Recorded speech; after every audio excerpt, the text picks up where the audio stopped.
Information about the world of running, inspiration to fuel passion and excellence, and ideas for making connections and finding community. You're listening to A to Z Running.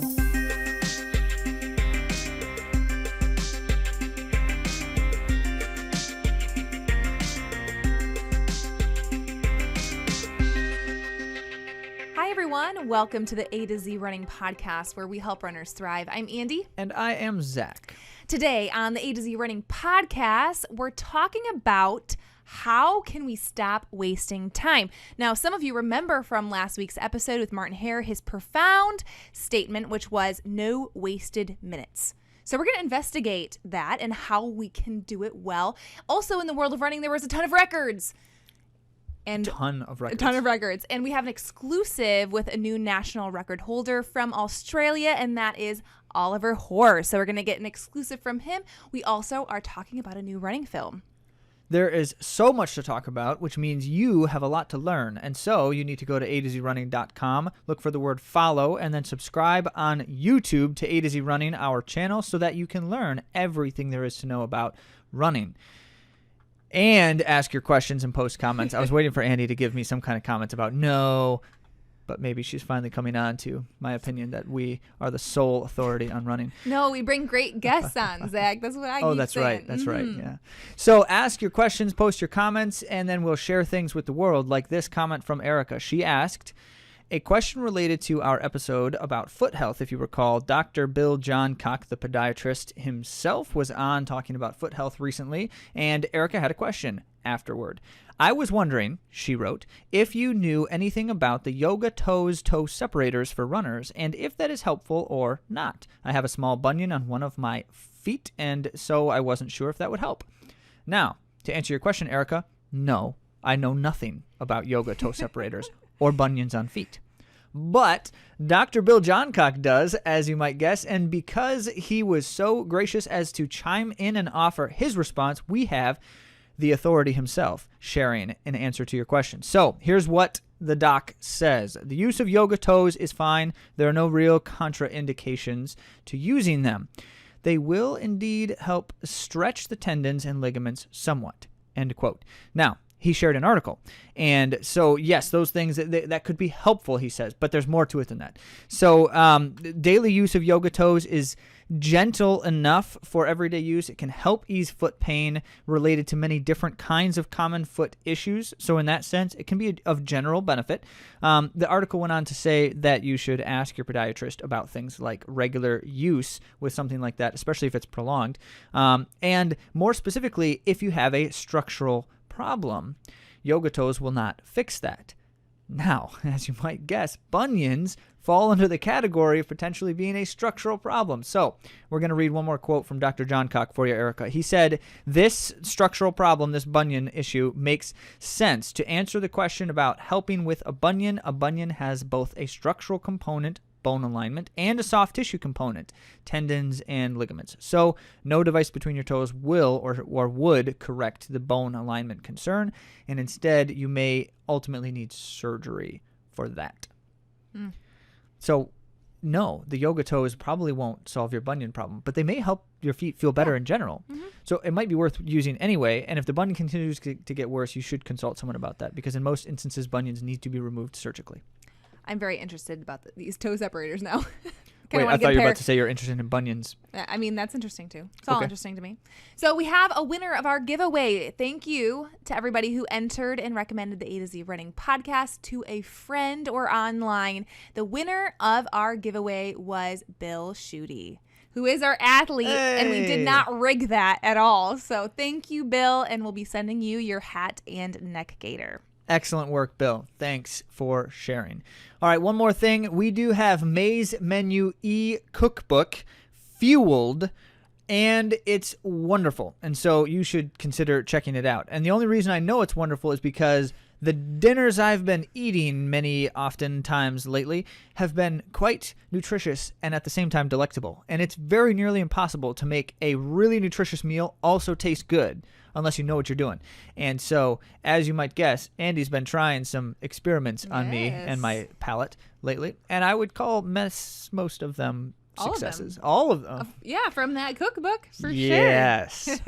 All of them. So 30 minutes or less kinds of meals. And because we're talking about not wasting time in the episode today, this is an especially pertinent thing. How much time do you feel like you might waste for meals and meal prep and meal planning and all of that?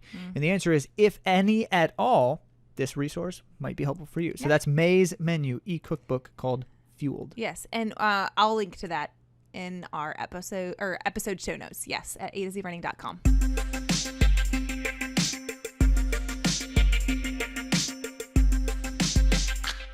As promised, the world of running is packed. So let's just get to it. On February 9th, a meet in France was held and records were broken. For the women, Ethiopia's Gudaf Segay, she was actually the 2019 World Champs bronze medalist. She ran a 3:53 to take off 2 seconds off Gensebe Dabawa's indoor record at the 1,500 meters. Yikes. That is so fast. And then there was a 19-year-old Ethiopian, Lem Halu. She was the world youth champion in the 1,500. She closed, destroying the world champion Sifan Hassan and Beatrice Chepkwech to take the women's 3K. Yeah. Okay, so the reason why this is especially pertinent is because Sifan Hassan, multiple world records under her belt. Beatrice Chepkwech also has world records under her belt. And Lem Hailu trounced them in a final kick. Wow. 19 years old, folks. Okay, so for the men in this same meeting in France, let's talk about Jakob Ingebrigtsen for a moment from Norway. You've heard his name so many times on this show that you should feel like he's your younger brother at 20 years of age. He took another 1.5 seconds off the European indoor 1,500-meter record. That's the European record, not just the Norwegian record. 1 in 3:31.8, number 5 on the all-time indoor list. That is no small thing. Grant Holloway then just missed the 60-meter hurdle world record. He ran 7:32 for 7.32 for 60-meter hurdles, and those are the high hurdles. In case you're curious, most of us have to high jump over them, and he hurdles them, breaking his own American record, and remember, just missing the world record. So that's solid stuff. Missed that world record by 0.02, 2/100ths of a second, which is basically like sneezing is about how long that takes. Man. Second fastest man in history. Great. Gednet Wale of Ethiopia, best known for his 2019 Diamond League steeplechase crown, which is a personal favorite event for me to watch. He ran 7:24.98 in the 3,000 meters. That's 7:24.98, so just under 7:25 in the 3K. And why is this so significant, and why should you all have your jaws all the way down to the floor right now, even if you're running? The reason why is because, first, he missed the world record by 0.08, 800ths of a second. That world record is held by Daniel Komen, who is one of the greatest middle distance / distance running legends of all time. Certainly one of the fastest. But more significantly, he ran faster by running that time faster than the likes of Hicham El Garouche, of Bernard Lagat, of all the greats we could mention, running the second fastest time in the world. That is incredible. Believe it or not, it's also the third fastest performance period in the 3,000 meters, better than even outdoor performances by anyone except for Daniel Komen and Hicham El Garouche. So let's keep watching Gednet Wale of Ethiopia as his career manifests greater and greater day by day. So in Monaco, there was a road 5K where a world record went down in the women's 5K on the road. That was Beatrice Chepkwech, and she ran 14:43. And this was 4 days after running the 3K. Yeah, this is not the first time we're saying her name. So it's pending ratification, but if it does go through, which we think that it probably will, it's even faster than the mixed gender race. So it's besting the times for both performances, women's only and mixed race. And that previous record was held by Sifan Hassan, Yes. a name that we should all recognize from her record-breaking performances recently. Yes, and I will link to the video because I was able to find that. Excellent, so you can watch it. Watch people run insanely fast. Okay, now, same day, or at least the same weekend, February 13 and 14, Valentine's Day. 2021 New Balance Indoor Grand Prix in Staten Island, New York. This is a legendary indoor meet every winter, and everyone's always excited to see how the performances manifest. Well, for the 2-mile race for the women, Alys Hehir ran a new American record and the third fastest in the world all time in the 2-mile, ran 9:10.28. That's 9 minutes and 10 seconds for 2 miles. Do the math. That's 4:35 a mile. Whoa. It's incredible. That's something. So not only did she break the previous American record, she broke it by 8 seconds off of Jenny Simpson's record. Jenny Simpson. An American middle distance running legend. Yes. And by the way, Emma Colburn was hanging out in the race and nearly hung on, breaking the previous American record as well herself to run 9:15. Solid stuff. So there was also a Canadian, Julianne Stiley, however you say her name, set a new Canadian record. She was third place in the race. She ran 9:22, though, and that was 14 seconds off the previous Canadian record. So not too bad. Also, it is faster than the outdoor 3K record as well. So then, if she can do the same thing or near enough in the outdoor season, she'll get another record. Amazing. Speaking of get another record, Donovan Brazier broke his own record, his American record, in the indoor 800, and that was 144.21 over his previous American record by only 1/100th of a second. Okay. So many are speculating then that he did it for the bonus and he did it as little as he could so that he could get another bonus next week. No, I don't believe it. You cannot orchestrate a 1/100th of a second record. Not at all. And of course, it's just amazing to do it at all, period. Exactly. So then, of course, we have to talk about the 1500 because Yes. that tends to be a headliner at the New Balance Indoor Grand Prix, and it did not disappoint. Sam Tanner of New Zealand set a new New Zealand record as well as an NCAA record for 3:34 in the indoor 1500. However, he did not win the race. Oliver Hoare, commonly known as Ollie, broke the Australian national record to win the race in 3:32, also the 7th fastest in the world all time in the indoor 1500 meters. That means that's fast. Yes. So if you don't recall, Hoare trains with that On Athletics club that Dathan Ritzenheim coaches out of Colorado. He's with that crew, and because he is so kind as to be willing to share some thoughts with all of you, we've got a clip directly from the source. So here's Ollie Hoare. Hi, it's Ollie Hehir here. Just giving you a race recap from this weekend. It was a pretty awesome race to be a part of. The New Balance indoor meet, running the 1500.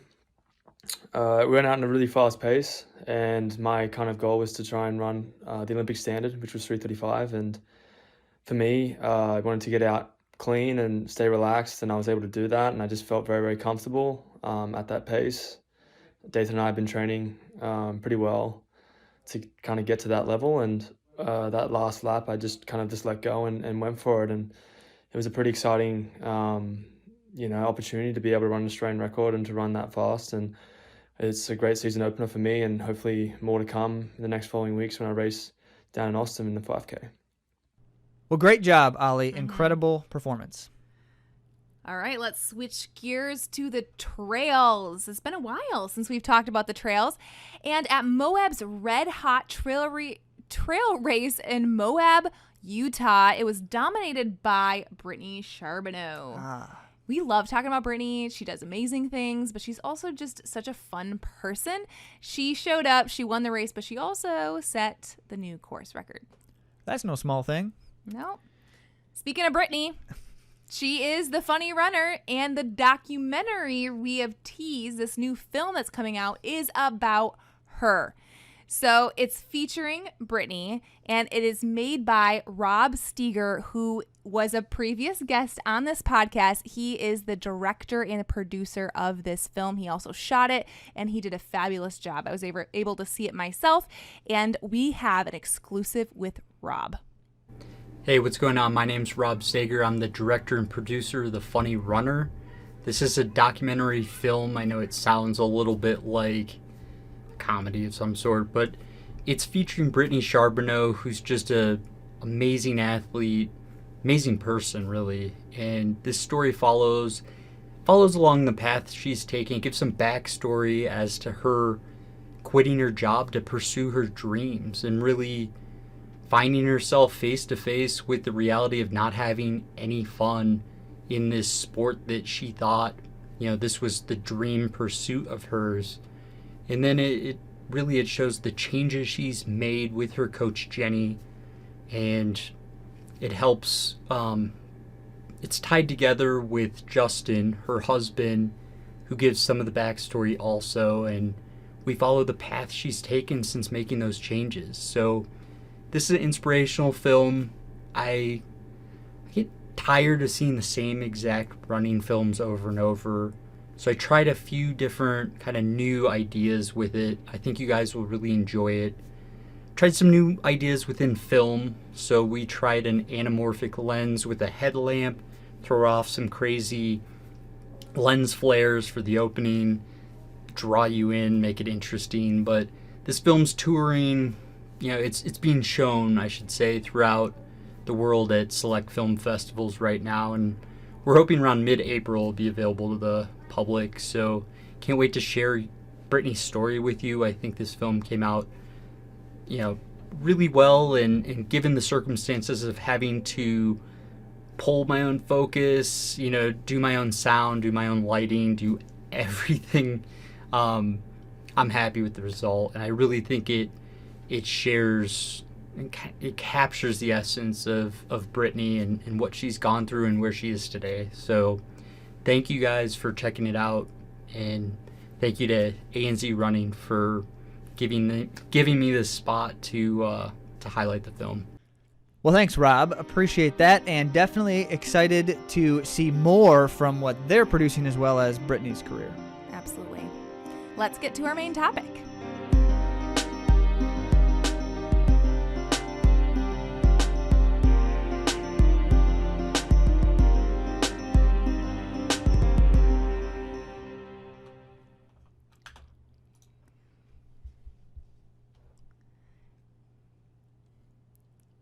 This week on the AtoZrunning Podcast, we're answering the question, how can we stop wasting time?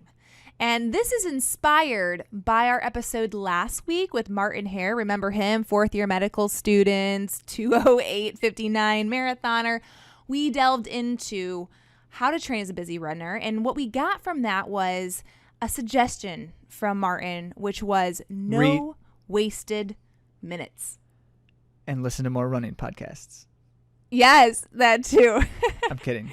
I came to this as a student because I don't have myself put together. So as I go through all these things, I'll be like, Zach and Andy, they really have this dialed in. We're working on these things too. We're coming as students of life and of sport. So we're trying to do things better. Kaizen, continuous improvement. First, we should probably ask ourselves, do I have enough time or am I just tired? So sometimes we have enough time, but it's actually something else that's making us feel like we don't. And fatigue is one of those things. So what do we do to address it, Zach? I have no idea. Prioritize sleep, maybe. Maybe we have to go to the doctor and see if we're deficient in something nutritionally, if we have medical needs that need to be attended to. Sometimes when we feel like we don't have enough time, it's because we're tired. And then another question we can ask ourselves, am I prioritizing other things because I'm not motivated? So I don't have time for running. Well, maybe it's because we're burnt out.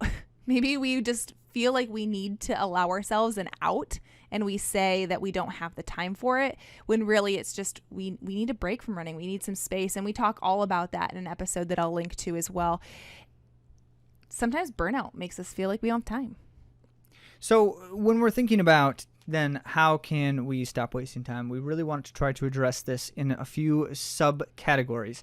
And Andy did all of the hard work of trying to gather some insights from many of you all, which is going to be integral in trying to address these things. But we want to talk about 5 topics, things that cause us to waste time. And in brief, just simply reciting the list for you, because if any of you are like me, you want to know what are you trying to tell me about right now. And so we're going to talk about overanalyzing, overthinking things. Andy calls it analysis paralysis. Say that 5 times fast while you're running on a treadmill at the YMCA, and then watch how everyone looks at you strangely. Yeah. And then the second one is aimlessness, naturally. Then distraction, overcommitment, and disorganization. And then thinking especially about how within each of those things, how those things cause us to waste time, potentially, and what might be helpful things to do to not waste time within those topics. So I think addressing these things, and the reason why I wanted to bring them up is because denial is in our way to progress. And we've both done some sort of like a recovery program. And that's the first step, stepping out of denial, accepting the things that we can control, and really putting aside the things that we cannot.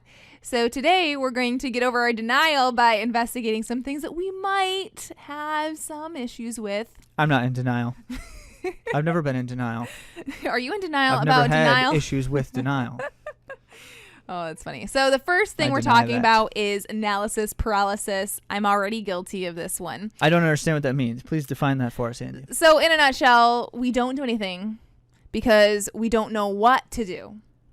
And we overthink things. Well, that was deep. Let's dwell on that a second. Yeah. Because I don't know what to do, I do nothing. Well, now that is not especially helpful. It's not. No. And some of the things that typically bring this on are anxiety, for one, and that's what I struggle with, or fear of making the wrong choice or action. So we think and think and think, and we mull over it. We have anxiety about it. We avoid it. And some of us in our training, we experience this, and there's 2 ways in my observation, my humble observation, that we do this. One is we continue to train the same way. We're in a rut. We have goals, but we really don't do anything to change so that we can try to accomplish them. So we just stay doing the same thing over and over without moving.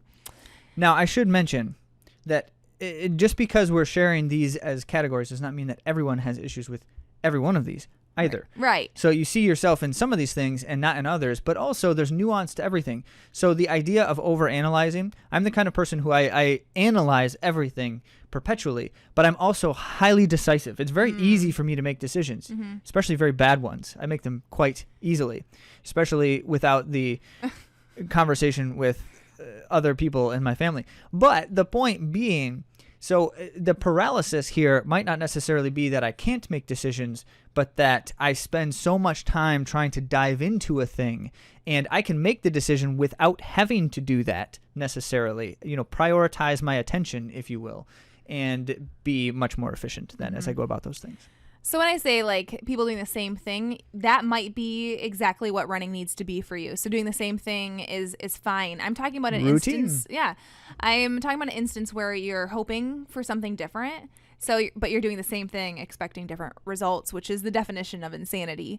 So that's why we need to move out of our paralysis analysis and move towards our goals so that we can reach them. So Pete Mumbauer has a great suggestion, and that's the very clear advice of do something. Do something. Instead of doing nothing. So he skipped over my second part, which actually this pertains to, which is the daily run. And sometimes we have analysis paralysis, like when am I going to do this? Where am I going to do this? Who am I going to do this with? And we don't plan in advance. So then we have paralysis analysis and then we don't do anything. But what Pete is saying is go out and do something. Like do it when you have the time, do it right away. Marty Hehir said the same thing. He said he doesn't even think about it. He gets up in the morning, does his run. Important to have that be a reaction for us to help us get out of that paralysis analysis. And now with the anxiety, there are triggers that can bring on an anxiety. So something tangible and actionable that you can do if you struggle with anxiety is identify the triggers that put you in paralysis. Like a spouse who makes really bad decisions very easily. Oh, man. It's not all about you, okay? I did not say it was about me. I was talking to our audience about their right. spouses who might be a cause of their anxiety. Okay. So, but there's also, I should mention, you can get professional help with diagnosable anxiety or maybe some counseling to help you move forward from whatever is causing this paralysis. And then, of course, making a plan, which we'll talk about throughout this entire episode. So we'll move on to the next one, but come back to making a plan. So aimlessness, which is the opposite of having a plan, when you just simply wander about doing nothing. So if I sometimes just feel like I have no direction, is essentially how I interpret this concept of aimlessness. And that, it isn't because I'm overthinking anything. It's just I just don't know what to do. And I just wander. Yeah.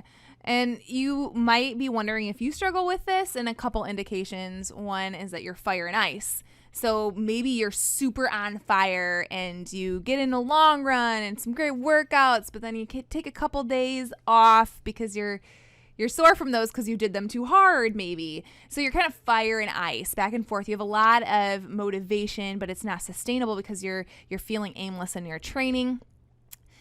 Someone who struggles with aimlessness might also sign up for races but never feel prepared for them, meaning that they didn't have a plan to help them feel ready for their race. So what can we do about aimlessness? Recognize our goals. We talk about that a lot at A to Z Running. And knowing our why can make or break our experience with the sport. If we want to make it social, we have to plan with friends. If we want to get fitter and faster, we have to stay consistent. So one of the ways we can do that is by planning. And I got some help from a few of you. Nick and Whitney of the Mother Runners mentioned how they plan out their schedule with their spouse for morning and evening runs, and they kind of like take turns who's watching kids. So that takes some planning in advance. Marty Hehir, he spoke about using his lunch break for his studies.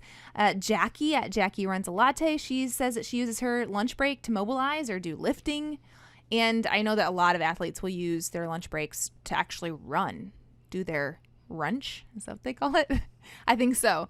And then Michelle suggests literally running her errands. So she knows she has to do something. Maybe it's go to the post office. She's going to run there and then run back and make that part of her training.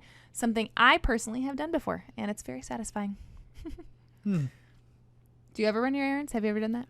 Nope. No, can't say you have, no.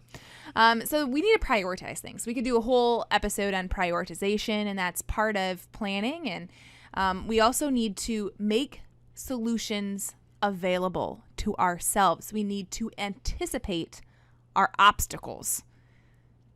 Then recovery and running and planning can go hand in hand. And Kate Miller, our athlete, says that she stashes recovery tools in the playroom that her kid is in. So like if her kid is playing, she'll just pull out her recovery tools and use them right there, creating opportunity for herself to get that in. Very cool. There's a chance many of your kids' tools can be recovery tools as well. Like little balls and things. Yeah, that's very true. I wouldn't recommend stepping on Legos for massage for your feet. It doesn't the work. myofascial release might actually, though, be effective. I don't think so. It hurts too bad.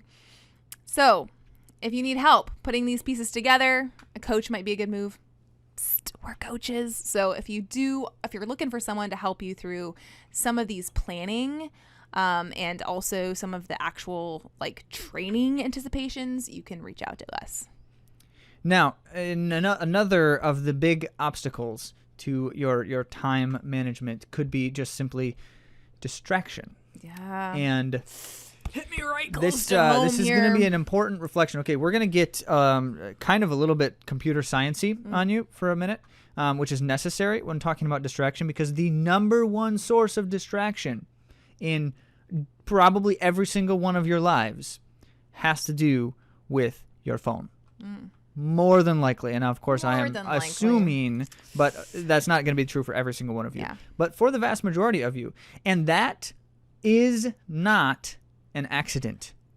Nope. So if you're of the type who does not like to be manipulated, allow us to tell you how much you are allowing yourself to be manipulated by your technology. Okay, so we're going to lead this off with it's actually a Business Insider article written by Avery Hartmans, and then we'll follow it up actually with a more in-depth writing that's worth reading for anyone today. And the topic is how apps lure us.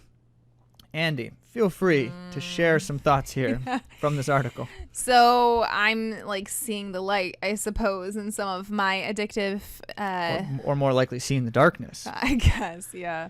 I have some addictive behaviors with my phone, so learning this was not a surprise, but a revelation. Apps and social media use something called variable ratio schedule. The same thing is used for slot machines, which gives the same addictive properties. And there are a lot of other tactics being used, like fear of missing out, and then there's like disappearing stories in our Instagram which keep us looking because we don't want to miss anything. And that includes some messages that go into our DMs. Like if I'm mentioned in a story, I'm not going to see it if I'm not on Instagram for a day, so it keeps me coming back. Now, by the way, we're not talking about some kind of like deep machine conspiracy to try to get you, semi-insane, wondering how you're missing things that keep disappearing on you.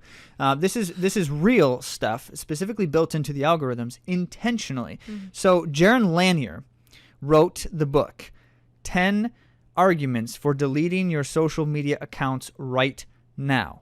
Okay. If that title didn't immediately make you wonder, this guy must be crazy. He's not. He actually is one of the people who helped design these kinds of algorithms. Facebook, to be He's specific. one of the original virtual reality designers and developers. More specifically, he's actually the one who coined the term virtual reality. Like, officially is the first one who wrote it, as far as we can trace that back to. And so he's kind of a person who knows what he's talking about when he starts to talk about how, by the way, the very business model of these social media companies and most tech apps is to intentionally get you to spend as much time as possible in their app. They want you addicted. They're designing it to make you addicted, and the algorithm is biasing towards whatever makes you more addicted all the time. So you're probably getting distracted by these things because they actually are really good at doing their job, which is to get you addicted to their stuff. Well, it makes so much sense. Goodness. In fact, I did read as part of this article from Business Insider, like if you pull down and you see the loading, like that is even intentional because they want you to anticipate, just like you're spinning the wheel for the cherries. I don't know. No. What is that? Slot machine. Yeah. Could be cherries. It's like you're waiting. Depends on the slot machine. You don't know what you're going to get. It's so exciting. But the same like mental strategy that's used for that is also used for social media, as I have mentioned. So what are we supposed to be doing about this? Okay, well, the best advice with these kinds of things, Jaron Lanier himself said, any app that operates on the premise of trying to bias toward getting you more addicted, you should not use those apps. You should delete them and get rid of them. I can't do that. Because you can't do that because they're winning. They are manipulating you and you're letting them willfully. Oh, man. Now, he agrees with many of you that maybe that's actually not an option in front of you. For whatever reason, you may have convinced yourself that you need to keep your Instagram account. And so if you must, at the very least, you must block notifications, all notifications. You must block all information gathering features of these apps so that they only operate when you intentionally go to the app to look at a thing. And then you decide when you're going to intentionally go to the app to look at a thing, because you can schedule your time. You can schedule an amount of time. You can say, I will spend 10 minutes surfing my fill-in-the-blank app for all of this stuff. And set a timer and then be done after those 10 minutes. And if you have notifications all blocked, there's nothing to tell you when you must go back to the app suddenly. Because, this very important thing just happened, a.k.a. someone liked your post. And you've got to figure out who that someone was and hope that there were more someones. And then you're going to look at the next post. And then you're going to look at that person's stuff because you're curious, what is it that person's posting? An hour and a half later. Oh, goodness. I am so guilty of this, y'all. Like, this is true confessions of Andy Ripley. I struggle with my social media addictions, my screen addiction. And the thing that I am telling myself I need to do, because I do feel like I get a lot of great connectivity. I have friends on social media, like real friends. And they are virtual. These are real friends that are virtual. These are people listening to our podcast, I'm Zach. shaking my head because Real I friends. don't understand. I don't understand the concept of a friend of being a person you've never met. Yes. So we have to assess our why, and when using the app, stick to our purposeful components. So whatever it is I get on the app to do, if I'm there to affirm you, if I'm there to like check on people's races and see what they've posted about how it went, and I want to like encourage, I got to go there and do that. I want to stay positive. That's kind of my thing on social media. And then also content creation, of course. And yeah, I'm checking out what you guys are doing too, because I want to support you. So Andi's list occupies about 8 hours a day if she actually does everything purposefully and intentionally that she's going to do on social media. So once again, back to Jaron Lanier's advice, delete it all. No. Well, I have to say that a really great takeaway from me that kind of went to me was at the end of the Business Insider article, they said that they are trying to create these app developers and the people that are into the science of drawing you in and for them to maximize their profits. They want you to feel obligated. Obligated to the app, obligated to your usage of the app. And I feel obligated. I do. And I'm talking to myself here, but I have to free myself of this. If you have any tips, let me know. The first is by deleting all of your... Zach, There's your can't tip. do it. No. You are not obligated. You do not owe the social sphere in digital places anything from your life. Start there, and then start working your way back to purposeful interaction. So there's a lot of other distractions in life. We did want to dwell on that precisely because that is, as far as any of the research that you're seeing coming out today, that's the primary negative distraction. However, I do want to mention just one other thing in general, which is just trying to do and think about things that are not terribly pertinent to my life right now. You know, there's so many things that I just think about that it doesn't really need to be a part of anything that I'm doing or any people that I'm interacting with. And so an example for me personally with that has been in the past, there have been sports that I've just gotten really interested in. And so like I'm following all the athletes, but no one in my family knows anything about the sports. I don't really talk to any of my friends about it. As a matter of fact, I don't talk to anybody about these things. It's like all of this information is just simply for my head. And that serves no purpose whatsoever. And so I've discovered how easy it is for me to spend lots of time trying to learn all these things that serve absolutely no value. That is a distraction.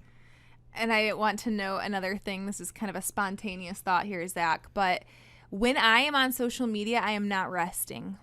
And I go to rest and pull out my phone. Does anyone else do this? Andi will say things to me like, I need to relax. She'll sit down on the couch with her phone, and then she'll just get super stressed out and tell me all the things that are stressing her out.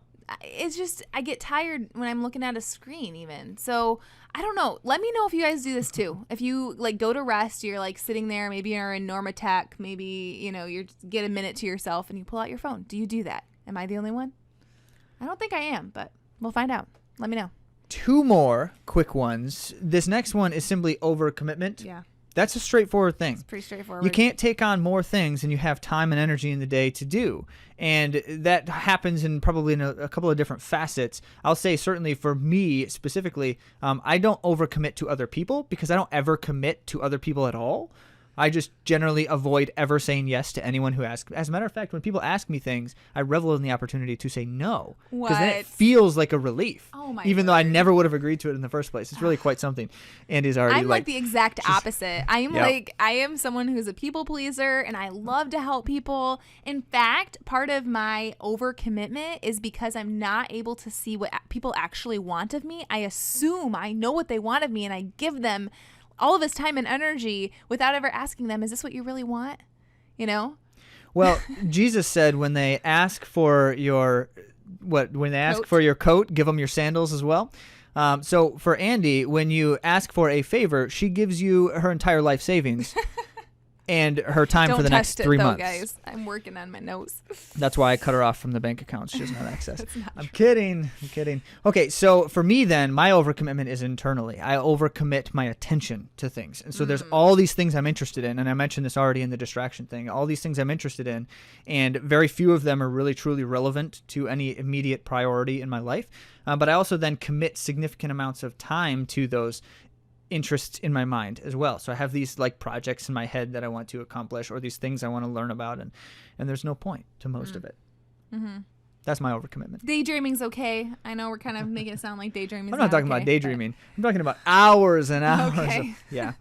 Maybe it's excessive. So Andy, how do we eliminate overcommitment? Yeah. So I looked into what did the experts say? The American Psychological Association wrote an article about avoiding overcommitment. They say things that I think are pretty obvious to us all, which are examine our schedules and our available time, survey, prioritize, and then avoid last-minute commitments. That is a very important piece of advice, because that's also the time when it's, for most, hardest to say no, is that last-minute moment of like, I don't have time to, I need to think about this, but I don't have, and then I say yes.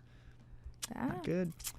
So then we also have to have some prioritization conversations that will include people who are important in our lives, people we have commitments to. So having an open dialogue helps us mold our schedule so that when we're committing to the right things, because overcommitment can be a collective problem as well.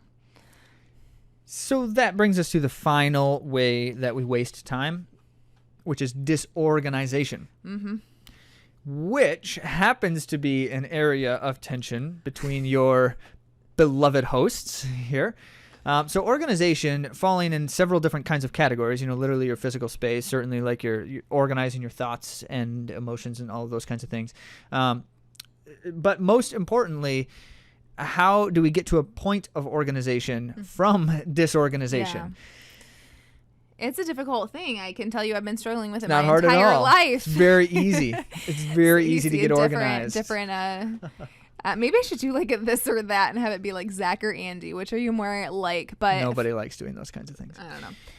But I have some problems with this. But I'm the one who actually wrote this as something that I think is truly important. And I do get relief from things like cutting out clutter or organizing. I'm able to think better when I'm in a cleaner space, which is funny since I don't put a high priority on that. I'm not saying anything. I'm biting my lip and holding my tongue. Yeah, so we have to have daily objectives for work, running, and relationships. That part of organization is not quite as bad. I've got more of a grip on that and less of a grip on like, where should I put my running shoes? I've been putting them by the door, in the mud room. They're in my backpack. The answer to that problem is, where does Zach eventually end up putting Andy's running shoes? That's a better question. Oh, calling me out. The systems in these kinds of situations, many of us organize naturally, and many of us don't organize well at all, even when a system is in place. And so there's some personality tendencies there. But the point of the organization, this is what's always important with these kinds of things. The reason I organize is not because I get this wonderful sense of satisfaction by having a system in place and following it. I thoroughly enjoy systems. The reason I organize is because it helps me save time. And my time is important to me. My time is precious to me. My time is precious to my family, to my listeners in this instance.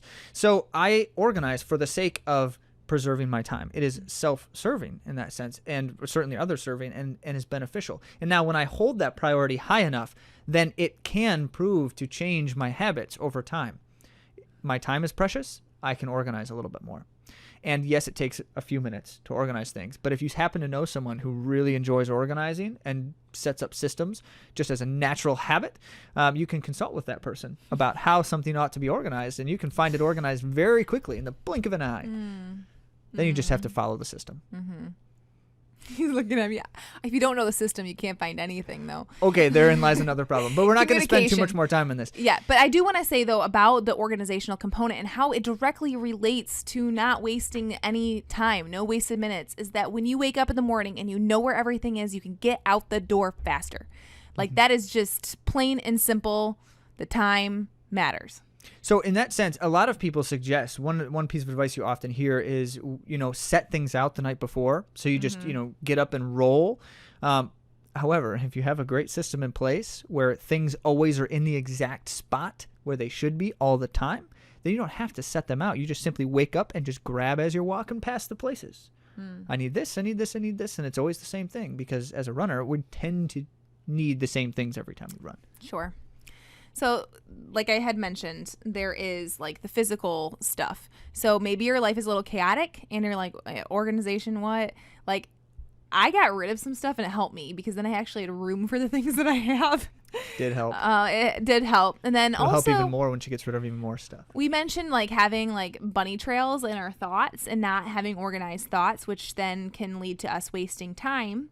And one thing that we can do is kind of sort through our emotions, maybe some journaling, letting go of some stuff. Maybe it's having that tough conversation that's been weighing on us, that's been causing us to delay, our running or delay other things that we're doing. So the emotional, mental aspect, as well as the physical items that we might be cutting out of our lives.